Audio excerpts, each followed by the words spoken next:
Hey everybody, welcome back to another Flea Market Finds episode, and this is going to feature items that I picked during the Brimfield Flea Market this year. I believe this was the July Flea Market pick, and this is mostly Machinist tools, and I think I might have a couple other odds and ends I picked up. So without further ado, let's dig right into this box to start.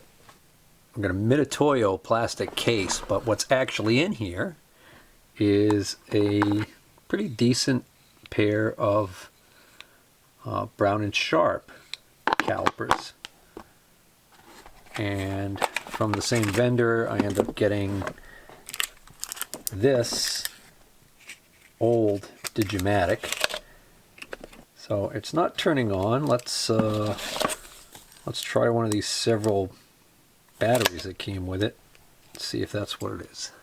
Alright, new battery seems to have done the trick. And this is a genuine pair, this is not a counterfeit pair. You'll notice that there are 4 places after the decimal. The authentic ones are good to 1/2 resolution, so even though that 4th decimal place is only able to read a 0 or a 5, it is in fact there. On the counterfeits, there are only 3 decimal places after the dot, after the decimal. So you'll notice that it goes right from 0 to 5 or 1/2 thou. That's the maximum resolution on these. These were even calibrated by an outside company back in 2012, so that's another indicator of the fact that these would be genuines. Here's another one of these wooden organizers for punches, and it was empty when I got it. They had $3 on it. I probably got it for a couple bucks. Looks like somebody may have added a few extra holes here. I don't think that this is how this would have looked originally. This is a no-name one, but it's alright. It's just a Mitutoyo empty box. It was probably for a micrometer, and I probably have a Mitutoyo micrometer somewhere that would benefit from having a nice box. This is a early, most likely Starrett surface gauge.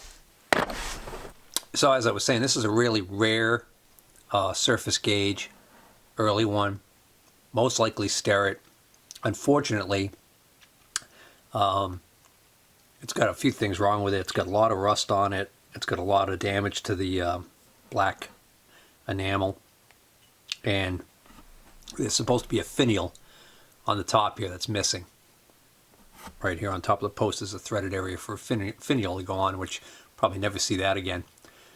But I think I only paid like $15 for this thing, maybe even 20. Again, because the guy knew that it was a really early one. Now I have 2 of these round ones. This is another one I got a while back. I still hadn't done anything with. This one is probably just, something somebody made themselves back in the day. There's a finial, like what would be on top of the other one there, but of course that doesn't come off. That's turned onto the end of this rod. Tessa, it's good quality, and what we have inside here is a Tessa 25 to 50 millimeter micrometer. So that's a good one because it's metric. It's just a couple of taps. They look like the new old stock. They still have the packing oil on them. 3/8 24. This originally was priced for $70. I didn't pay anywhere near that.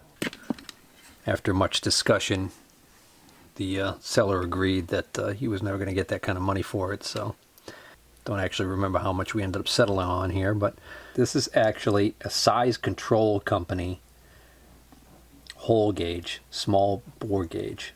Uses a Federal indicator mounted inside this unit.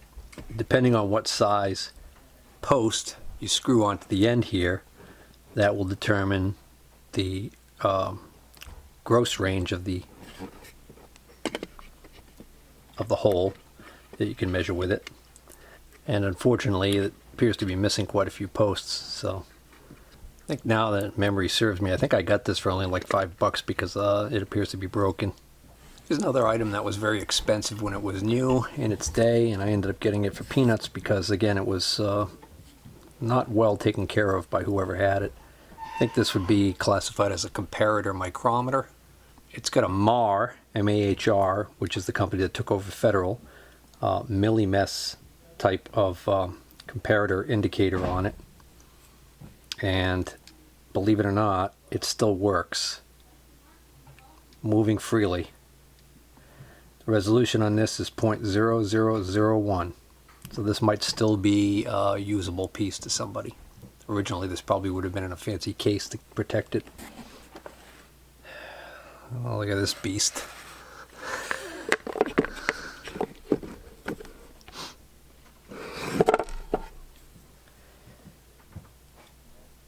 This also amazingly still operates. This is marked Germany DDW. It does say 0 to 1 inch, so I guess it is not in metric. I don't know what the range is, but it actually does seem to operate. I just thought it was a neat old thing. And this is the Zeiss Passometer. This is manufactured by Carl Zeiss, which I believe is a famous manufacturer for optics, precision optics. I might be wrong about that, but not sure what that screw fell out of, but we'll just keep it in there. Look at that plain old little Starrett 230 micrometer. This one's a little cleaner. It's a Mitutoyo 0.1 inch. The lock still works, the ratchet still works. It's a 10th micrometer. I didn't pay 20 for that, I probably only paid 10. Key seat cutter, brown and sharp. Looks like it's brand new. This is a big old indicator that is marked Greenfield Tap and Die Corporation of Greenfield, Massachusetts. It's a 10th indicator. It works fine. It's a little sticky, but it works fine. A little bit of discoloration on the face there. This is most likely a Federal, and was probably made for Greenfield by Federal. I remember a lot of this stuff was in a toolbox that I had picked through, and I found some of this stuff in a drawer. And a lot of the high-speed steel in that, I don't like to buy it because oftentimes people who don't know overvalue that stuff, and then next thing you know, they want a lot more money for the pile you put together just because they assume that this is big money. But I do occasionally come across some things that are worth putting in the pile because they're interesting. This is a number 53 drill bit. These little tiny drill bits, they break so easily. Whenever you can get new old stock small drill bits, it's not a bad idea to hoard them. These two end mills right here are solid carbide end mills. They've got a 45-degree angle at the end there. 3-inch overall length, 3/4 inch. This is, I believe, a brand new tap. Oh no, this is it's like a countersink. It's exactly what it is. 60-degree, 3-flute. Okay. High-speed steel OX, so it's high-speed steel with an oxide coating. And these are tapered reamers. Brand new. Oh, my mistake. This is a regular straight reamer. Made in the USA, but this one interested me because it's the taper. It's a high-speed steel taper pin reamer. So sometimes on old machinery they use a tapered hole with tapered pins that get driven in and wedged in there to hold a shaft, like a bushing to a shaft or something like that. And this would be good for reaming one of those holes. This is a Starrett indicator. Again, drop indicators normally don't pay a lot for them. I have so many of them, and they don't normally resell for much, especially the older Federal ones. But this one's a Starrett, so it might bring a little bit more. And it's also at the 10th resolution indicator, so that makes it a little bit different. These dividers are pretty nice. I snagged these. They were marked 18 bucks. I got the gentleman to take 15 for them. I just love the look of them, and I thought it was kind of cool. They are badged American Beauty. So, not familiar with those. That almost appears to be some sort of I forgot what they call those kind of marks, but it was a common way to mark, to identify manufacturers back in the day, but I don't think that's what that is. It's just like a star or an asterisk with a number 8. But just the workmanship on these is fantastic. This is brass. It looks like it's pressed on. Just thought they were really well made. And then I think from the same guy, he also had these. And these, okay, oddly enough, very similar construction right here to the ones we just looked at. These clearly a lot earlier. They look like they must have been really rusty and somebody wire wheeled the hell out of them to clean them. But you can just make out what I believe is the remnants of the Pexto trademark right there. So these are early Pexto dividers. Oh, I think I forgot these. Can't find any markings on them.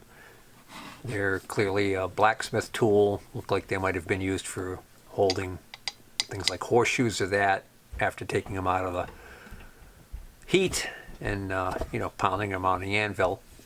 And I don't really know a lot about blacksmith tools, but I do know when I can find ones like these that I can buy for $5 or $10, I usually take a chance on them. And the last couple items we have here is a nice sheer Tomiko 0 to 1 inch deep throat micrometer. So this is handy when you need to take a measurement in far from an edge.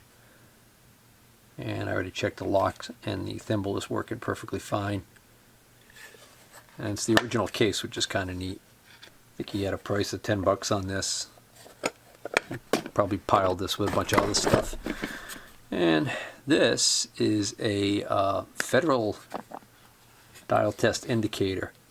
Now, with Federal dial test indicators, you have to be careful because there was a series of years where Federal made some pretty lousy dial test indicators. This is actually early enough that it's actually a pretty decent one. It's actually marked on the side Federal Swiss made. Federal Products Corp Swiss made. So this is actually a pretty nice indicator. It's a tenths indicator. It's working perfectly. Returns nicely. It does have the switch on it like a lot of the earlier ones had, but when you switch it, it works perfectly. So this is actually still a nice dial test indicator. So the bad thing about these is that if they break, the only way you can repair it is if you are able to salvage parts from another one of these. So that's the bad part about it. But this one's in excellent shape. I have no reason to believe that this won't go on to give years of good service to whoever ends up with it, provided, of course, they don't have an accident with it. All right. So I guess we're going to call this a wrap here, and hope you guys enjoyed this video. If you did, please hit the like button, and if you're not already a subscriber, please consider subscribing. Take care.